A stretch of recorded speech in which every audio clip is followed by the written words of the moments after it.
Graças a Deus. Cumprimento os irmãos com a paz do Senhor, os nossos amigos internautas, que esta paz os alcance. Pela bondade de Deus, mais uma oportunidade e nesta feita para mais uma pré-aula. Quero louvar a Deus pela vida do nosso pastor presidente, o pastor Aldair Gonçalves Dias. Louvar a Deus também pela vida dos nossos comentaristas, o pastor Jean, o professor Lorival e o pastor Gilvan, que desta feita comenta o segundo trimestre deste ano, onde estamos aprendendo sobre os milagres de Jesus. Estaremos aprendendo neste próximo domingo, dia 4 de maio de 2025, na lição de número 5, que tem por título A Cura de um Cego de Nascença. Quero louvar a Deus pela vida dos professores e alunos que estarão lecionando e aprendendo desta preciosa lição, os nossos companheiros da leitura diária, que ao decorrer da semana estão trazendo a mensagem do Senhor. Textual: respondeu Jesus, nem ele pecou, nem seus pais, mas foi para que nele se manifestem as obras de Deus. Sabemos, irmãos, que o nosso Deus é soberano, criador de todas as coisas. O Senhor cria situações e permite que aconteça para que o seu poder seja manifestado e o seu nome seja glorificado. Verdade prática: o prazer de Jesus Cristo é que todos nós examinamos a sua verdadeira luz. Graças a Deus. A leitura bíblica em classe está no Evangelho segundo escreveu João, no capítulo 9, do verso 1 ao 14. O objetivo geral é explicar como pode ser o comportamento de um cego. Objetivos específicos: primeiro é falar sobre a manifestação da glória de Deus.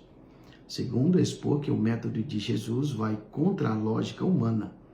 Terceiro, enfatizar sobre o sinal do compromisso cristão. Nosso comentarista coloca para nós aqui na introdução: esse milagre foi realizado na cidade de Jerusalém. Jesus, em obediência à lei, não perdia as festas religiosas. No final do capítulo 8 de João, encontramos Jesus saindo em oculto do templo. No capítulo 9, vemos Jesus caminhando nas ruas de Jerusalém. Então encontra com o cego de nascença. Os opositores de Jesus precisavam admitir sobre este milagre, pois estavam ali muitas pessoas presentes. Então vemos, irmãos, que o Senhor Jesus, desde o capítulo 8, ele já está em Jerusalém para das festas mais importantes, a festa do tabernáculo, onde vinham muitos peregrinos para festejar com o povo de Israel. E nós vemos que o Senhor do templo ensinando a todos aqueles que, sabendo que Jesus estava no templo, foram ouvir a sua mensagem. E nessa mensagem que o Senhor estava ensinando aos peregrinos, houve-se também confrontos com os fariseus, onde eles procuravam uma ocasião para condenar o nosso mestre Jesus. E neste debate que teve com os fariseus, o Senhor vinha enfatizando sobre a sua mensagem: eu sou a luz do mundo, enfatizando a cegueira espiritual que aquela geração estava vivendo. E intensificando esse debate, os fariseus pegaram em pedras para apedrejar o nosso Senhor, mas ele, ocultando da multidão, saiu a caminhar as ruas de Jerusalém, como João vem descrever várias vezes no seu evangelho, que não era chegada a hora da morte, da crucificação do Senhor. Então nós vemos o Senhor nas ruas de Jerusalém aqui, encontrando com aquele cego de nascença, onde o Senhor operou aquele grande milagre, ilustrando a sua pregação, onde muitos ficaram atônitos, mas os seus opositores procuravam trazer a incredulidade da obra que o Senhor operou na vida daquele homem. A glória de Deus é manifestada. Jesus corrige a crença errônea dos discípulos.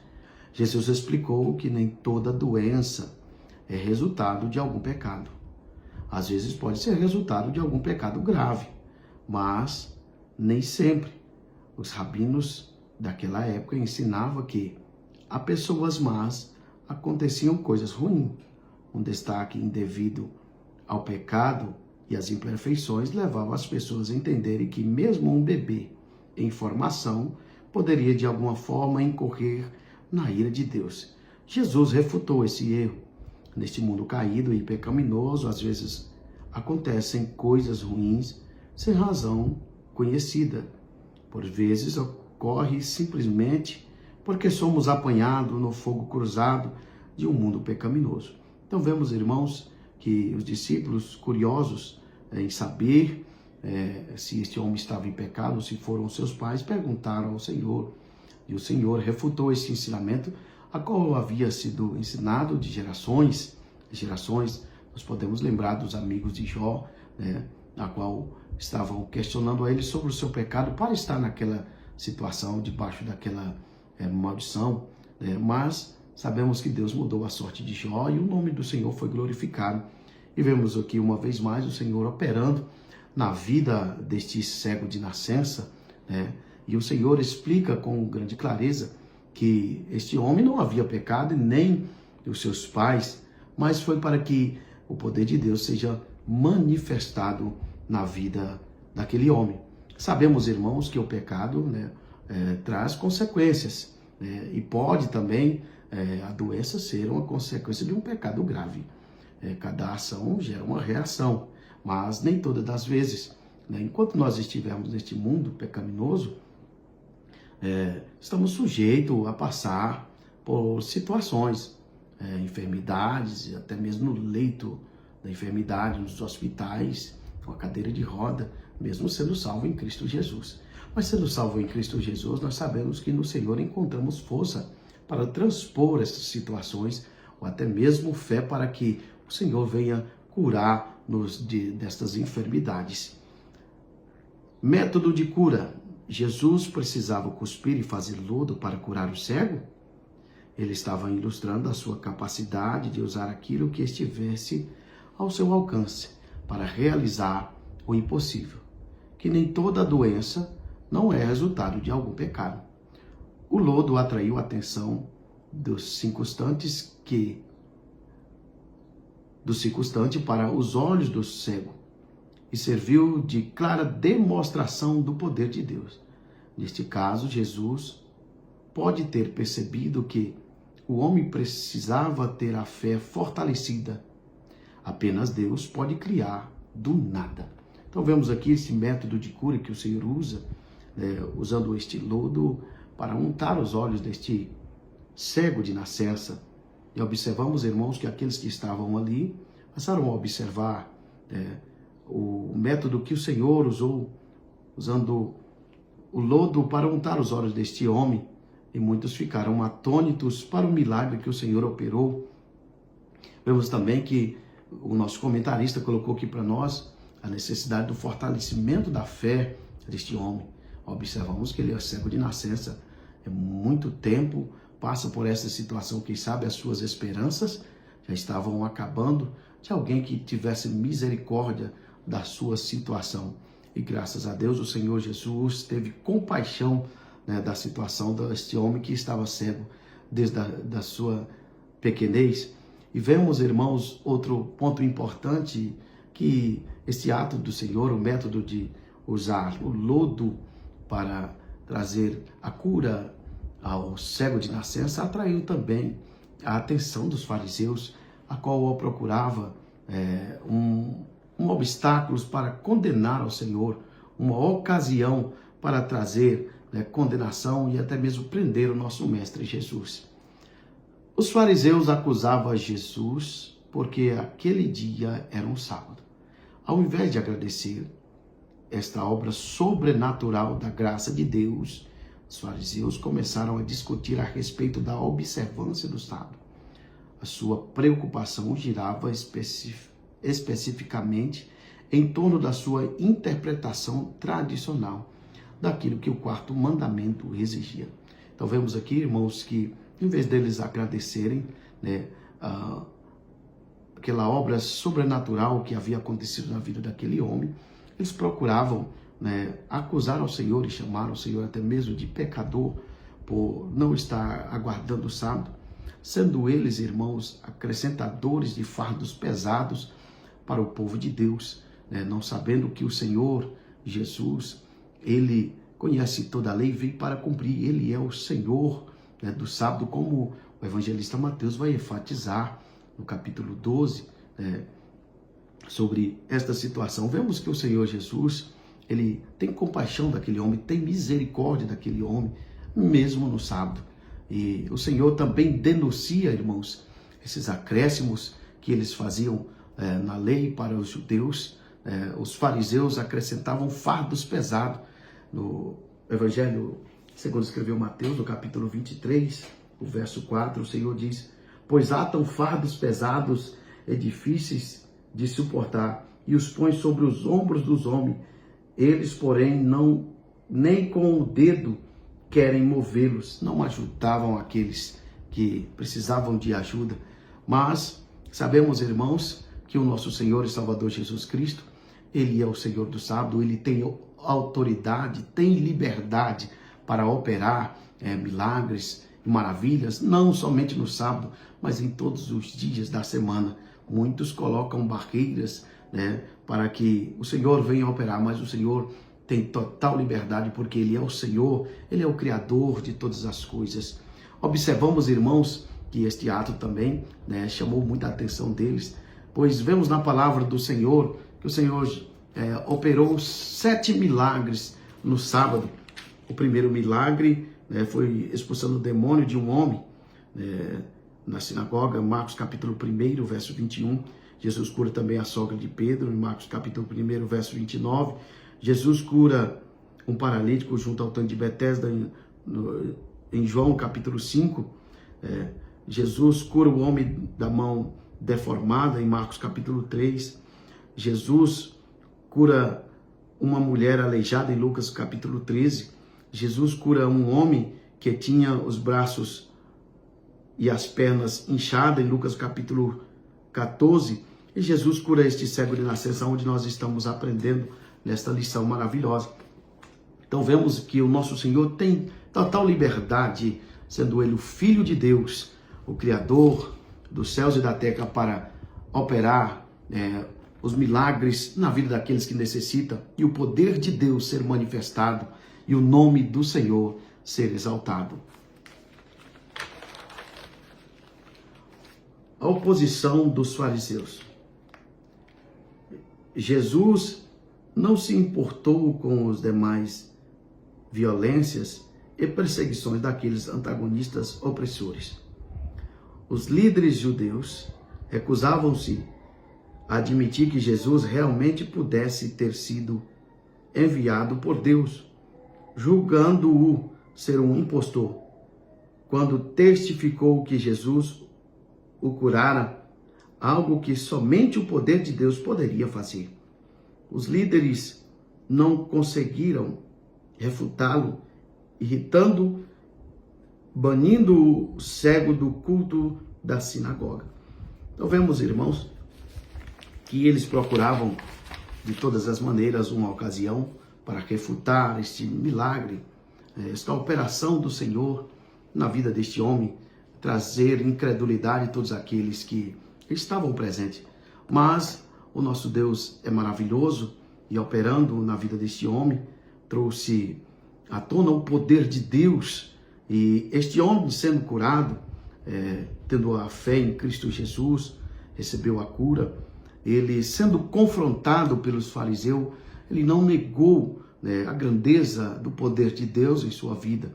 Os fariseus até tramaram para expulsar a ele e os seus familiares da sinagoga, trazendo a excomunhão às suas pessoas, mas ele não se intimidou, e observando que ele, sendo questionado pelos seus vizinhos, ele refere à pessoa de Jesus, o homem, Jesus que me deu vista, e sendo ele questionado pelos fariseus, já diz que Jesus é profeta e não termina o seu testemunho.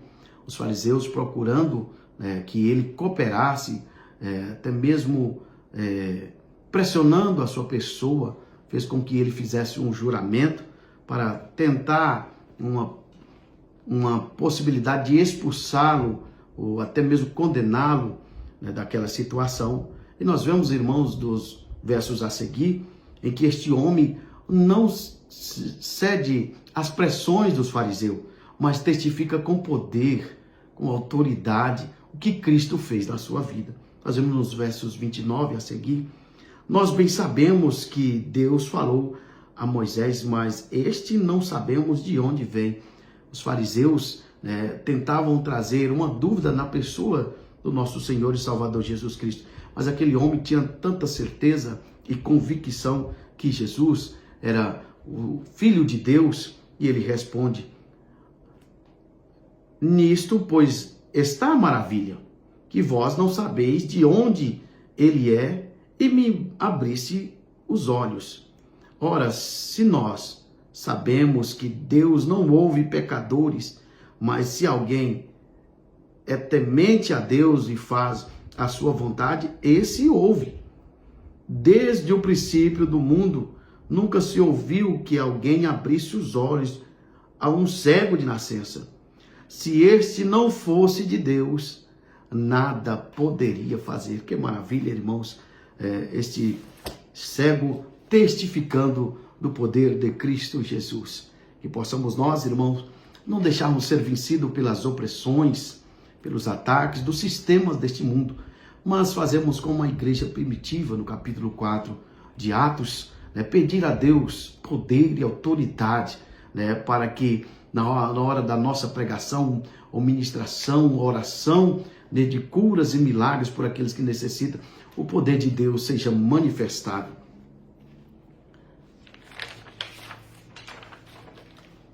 Jesus explica ao cego o que ele deveria fazer. Tudo o que Deus requer do homem é conhecimento de que somos culpados. Para recebermos o seu perdão, o apóstolo João disse: se confessarmos os nossos pecados, podemos ser perdoados. E se falarmos que não temos pecado, enganamos a nós mesmos. Nesse segundo encontro com Jesus, o homem curado mostra sua confiança na missão de Jesus Cristo e começou a adorar. Neste epílogo, Jesus traz à luz o impacto da sua vinda. Os que falsamente imaginam terem especial instituição nas coisas de Deus, tornam-se cegos, oponentes dos caminhos de Deus, e os que parecem menos informados são capazes de ver quando o Espírito de Deus abre os seus olhos e os conduz à fé. Então vemos aqui, irmãos, que o Senhor traz esta explicação àquele cego quando ele encontra novamente com o Senhor. Vemos que quando ele vai para o tanque de Siloé, ele não viu a pessoa do Senhor, ele ouviu as palavras de Jesus, a sua ordem de lavar lá no tanque, mas quando ele retorna, ele encontra uma série de questionamentos junto aos fariseus, mas sendo ele expulso da sinagoga, encontra ele novamente com o Senhor. E ali nós vemos ele abrindo o coração para o nosso mestre, crendo na missão do Senhor. E como o nosso comentarista colocou aqui, irmãos, traz uma grande alusão à mensagem do nosso Senhor, aquele que parecia não ter conhecimento, não valer nada diante aos olhos humanos. Este abriu seus olhos para as coisas de Deus e passa a testificar da grandeza do nosso Deus. E aqueles que pareciam e demonstravam ser grandes e importantes dentro do templo, estavam cegos espirituais. Que possamos nós, irmãos, sempre olhar para o nosso Senhor e Salvador Jesus Cristo, sendo grato por aquilo que Ele faz por nós, e pedimos a Deus sempre misericórdia, para que esta cegueira espiritual não venha alcançar a nossa vida, mas estejamos cada dia mais vivos no Senhor, vendo as coisas espirituais de Deus, pedindo ao Senhor sempre: amplia, Senhor, a minha visão, para que eu esteja vendo o seu operar, as suas maravilhas, vendo a sua presença no meio do seu povo. Método oportuno de agradecimento. Naquele momento, o homem que havia nascido cego ouviu as mesmas questões repetidas vezes. Ele, perplexo ao ter recebido a cura, mas estava consciente que a sua vida milagrosamente foi transformada, ele não se omitiu em falar a verdade. Assim ele proclamou que somente Cristo tivera compaixão dele naquela cegueira. Nosso testemunho fortalecerá muitas vidas que estão passando por luta na caminhada desta vida. Se você quer conhecer mais a respeito de Jesus, continue caminhando com ele. Então vemos, irmãos, este homem tem a plena consciência que a sua vida foi transformada, como o nosso comentarista colocou aqui para nós. E tendo ele a certeza do poder de Deus em sua vida, ele não omitiu falar a verdade. Sejamos nós, irmãos, cada dia mais verdadeiros e testificamos daquilo que o Senhor tem feito na nossa vida. Outrora nós vivia na cegueira do pecado, como viu pecadores errantes, mas o Senhor mudou a nossa vida, nos tirou deste saco de lodo, nos deu uma visão espiritual e agora estamos olhando para Cristo Jesus, que é o caminho das nossas vidas, o autor e consumador da nossa fé. Nós testificamos e falando da grandeza de Deus que foi operado em nossas vidas, nesta caminhada cristã, nós podemos ajudar a muitos a fortalecer a sua fé e voltar a ter uma esperança em Cristo Jesus. Quem sabe muitos já estão desistindo da sua fé e tendo as suas esperanças acabadas por não ter ninguém que tivera compaixão de testificar, ser um ombro amigo, ou até mesmo levar uma mensagem poderosa de Cristo Jesus. Deus conta conosco para continuar levando esta mensagem. Este homem ficou muito grato pelo que o Deus fez na sua vida e testificou, mesmo diante daquelas situações em que os opositores de Cristo Jesus tentaram oprimi-lo, mesmo sendo expulso, ele não omitiu as verdades que o Senhor fez na sua vida. Que possamos nós, por amor à obra do Senhor, ao reino do Senhor, enfrentar os sistemas e pregar a verdade, mesmo sendo sujeito a perseguições, a morte, mas que a verdade de Cristo Jesus venha permanecer em nossas vidas. A importância da cura divina. Jesus declarou que a cura divina seria um sinal do compromisso divino com a grande comissão. Isso aconteceu depois da sua crucificação e ressurreição, quando ele instruía os discípulos acerca da responsabilidade do reino de Deus e a tarefa de evangelizar o mundo. Jesus declarou que o restabelecimento de pessoas enfermas seria um sinal de que Deus estava cooperando com os crentes no desempenho da tarefa de proclamação do Evangelho. Então vemos aqui, irmãos, a importância de curas divinas, na missão que o Senhor nos outorgou. Sabemos que os milagres de Jesus são sinais que apontam para Ele e demonstram que o poder de Deus está sendo manifestado em nosso meio. Que possamos nós, irmãos, diante desta missão que o Senhor nos outorgou, buscarmos da graça e do poder de Deus para que nós recebemos esta confirmação. Aprendemos no manual de estudo, em lições anteriores, sobre o livro de Atos, George Ward nos mostra para nós, na lição de número 3, onde ele expressa sobre 6 verdades, ele descreve para nós os milagres, ajuda a confirmar a palavra de Deus. E quando nós estamos pregando, irmãos, e acontecem sinais e maravilhas, curas e milagres, libertação, isso confirma que Deus está presente em nosso meio, usando as nossas vidas. É necessário que nós buscamos cada dia mais do poder e da graça de Deus, para que o Senhor venha operar enquanto nós estivermos nesta missão aqui na terra, o poder de Deus seja manifestado e muitos sejam curados, sejam libertados das enfermidades e da vida opressora que está tornando os milagres distintos um do outro. Embora sempre trabalhando com sua sabedoria e o mesmo poder, Jesus teve o cuidado de tornar cada milagre diferente um do outro, fazendo a multiforme bondade de Deus. O caráter de Jesus é o mesmo de Deus. Um dos seus nomes é Jeová Rafá, o Senhor que cura. O seu próprio nome revela o seu desejo de curar. Uma importante fração do ministério de Cristo foi despedida na obra de cura e libertar. Desgastou-se tanto nesse ministério que, em várias ocasiões, ele e seus discípulos vieram-se obrigados a tirar um tempo para recuperar as forças físicas e mentais. Então vemos aqui, irmãos, que cada milagre de Jesus ele tem as suas importâncias. Observamos que o Senhor, em cada milagre que ele operou, ele traz uma grande mensagem. Sendo antes ou depois, ele nos traz um grande ensinamento e nos traz uma grande alegria quando vemos este milagre operando, uma grande confirmação do nosso Senhor e Salvador Jesus Cristo, que ele é o Filho de Deus.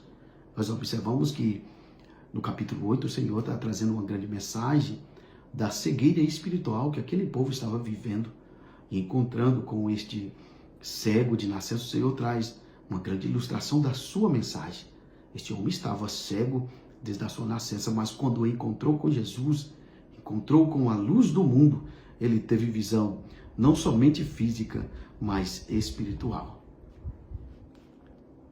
Nós vemos aqui, nosso comentarista colocar para nós que o nosso Senhor Jesus, enquanto aqui na terra, uma grande parte do seu ministério foi destinado a curas, milagres e libertações. E sabemos, irmãos, vemos na palavra do Senhor, nos evangelhos sinóticos, que Jesus curou a muitos. Havia muitos necessitados, tanto da libertação, da opressão dos demônios, das enfermidades, a cura, as necessidades que o Senhor curou a muitos, que ele teve que, e muitas das vezes, se separar em lugares desertos para descansar, restabelecer as suas forças. Sendo ele homem, ele também padecia das mesmas necessidades de nós. Ele foi 100% Deus e 100% homem. Então o Senhor, neste grande ministério que ele exerceu aqui na terra, inúmeras das vezes foi necessário se retirar, pois a quantidade de necessitados também era grande, e o Senhor nos ensina que em meio a essas grandes necessidades ele teve grande compaixão daqueles que precisavam do favor de Deus. Possamos nós, irmãos, temos o mesmo sentimento de Cristo Jesus. Enquanto aqui na terra, nós temos os nossos deveres e fazeres diariamente, tanto na área secular como na igreja, mas possamos nós não deixarmos as fadigas do dia a dia, deixar com que esta compaixão, este sentimento que houve em Cristo Jesus venha apagar. Temos nós o amor que o Espírito Santo produz em nós, em favor daqueles que necessitam de uma mensagem, de uma oração, de um abraço e também da salvação em Cristo Jesus. O nosso testemunho, a nossa pregação pode ser útil na vida daquele que precisa do favor de Deus em sua vida. Terceiro, a gratidão pelas bênçãos recebidas. Irmãos, sejamos gratos por qualquer tipo de bênção recebida. Sem a graça de Deus, não poderíamos alcançar nem sequer uma delas. Graça, favor imerecido. Uma das primeiras escolas da sabedoria é que somos naturalmente tolos. E quem se torna consciente da própria deficiência e ignorância torna-se sábio. 1 Tessalonicenses, o capítulo 5, o verso 18, o apóstolo Paulo não está ensinando que devemos agradecer a Deus por tudo o que acontece conosco, mas em tudo. O mal não vem de Deus, então não devemos agradecer-lhe por essa situação. Porém, mesmo quando somos atacados pelo mal, podemos ser gratos pela presença de Deus em nossas vidas, pelo bem que Ele nos fará em meio às dificuldades. Sejamos gratos, irmãos, por tudo que o Senhor fez por nós. outrora nós não merecíamos e não merecemos. Isso é um favor de Deus, né, para as nossas vidas, graça, favor imerecido. Sempre eu tenho como um grande privilégio servir ao Senhor em tudo o que Ele faz, pois não sou merecedor das grandezas que o Senhor fez por nós. Mas abrimos a nossa boca e agradecemos a Deus, testificamos destes milagres que o Senhor opera em nossas vidas, dos livramentos que o Senhor, até mesmo diante das situações que nós mesmos causamos, mas o Senhor tem misericórdia de nós e não nos abandona, nos dá força para transpor estas barreiras, como o nosso comentarista colocou aqui para nós, pois às vezes situações, né, são causadas por nós mesmos, e o mal não provém de Deus, mas Deus é tão misericordioso que não nos abandona diante das situações. Possamos agradecer a Deus por nos ajudar, por estar conosco diante das adversidades.